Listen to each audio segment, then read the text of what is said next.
How to pay Shopee SPayLater with GCash. So you can do this by just changing your payment method using the InstaPay, since that's where GCash is. So just go ahead to SPayLater where you have your bill, which is found in your Me account in the bottom right. Go to SPayLater again, and once you're there, just go ahead and press on Pay Bill. Once you press on that button, you should be able to see your amount to pay, either your current bill or the upcoming bill, choose whichever. But once you have chosen, just go ahead and press on Pay Now. So pressing on that will lead you here to the amount you're supposed to pay.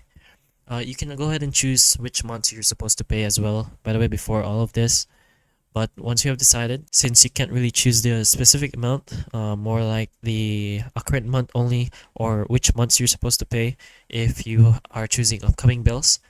But anyways, once you've chosen, just go ahead and press on the payment method over here and press on InstaPay. Since InstaPay has GCash, just go ahead and link up your GCash to your Shopee via InstaPay, or just GCash directly. If you don't want to do that, you can always just go ahead and cash in currency into your Shopee Pay balance using your GCash. Just go ahead and use InstaPay again.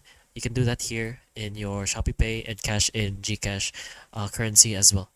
But once you have chosen, just go ahead and press on confirm and then pay in full. And doing that will pay using your GCash balance. But hopefully the information of this video can help you, and if it can, please like and subscribe for more videos like this, and that's all.